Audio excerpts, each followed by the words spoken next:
国际上要紧来看委内瑞拉反对派领袖马查多下落不明，伊也无亲身出面去领诺贝尔和平奖。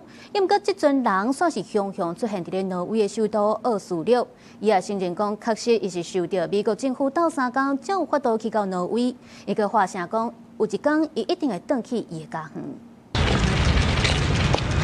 伫去到挪威首都奥斯陆了后，委内瑞拉反对派领袖马查多行程正满。伫参访挪威议会时的记者会，伊坦白讲，确实是得到美国政府的帮助，才会当来到奥斯陆。I believe every country has the right to defend themselves,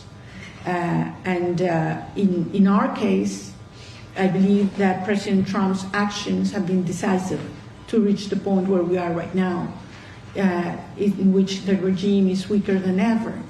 根据《华尔街日报》的报道，这座高风险的旅程，马查多是先换衫出海，坐细只渔船去到加勒比海古拉索岛，再搁坐私人飞机经过美国去到挪威。过程当中，伊避过10个军事检查站，伫海里拄到大风影。过程当中，都有人帮助联络美军，才会当避免伊的船只互人崩去。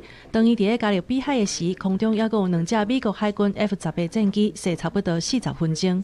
Of course, I'm going back to Venezuela. The Venezuelan government would have disappeared me if they found me when I was in Venezuela. And I know exactly the risks I'm taking.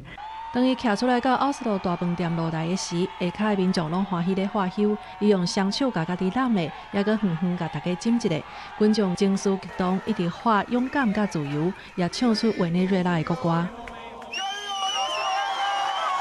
马查多伫2024年指控马杜罗政权大选作票，受到威胁迫害。大选了后，伊拢无通出来见人。当然，诺贝尔和平奖伫10月公布名单的时，伊也毋捌出来。不过，针对马查多偷偷出境，委内瑞拉有人批评，有人娱乐。Por varios años y es una persona muy luchadora y para nosotros es el ícono de libertad en este momento.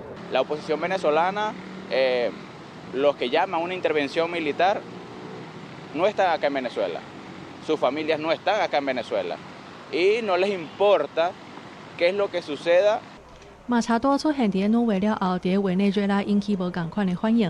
伫伊宣誓一定会返去厝的时，这场高风险的旅程到底会真做是反对派团结的机会，也是互委内瑞拉政治危机更较复杂？外界拢真关注。记者综合报道。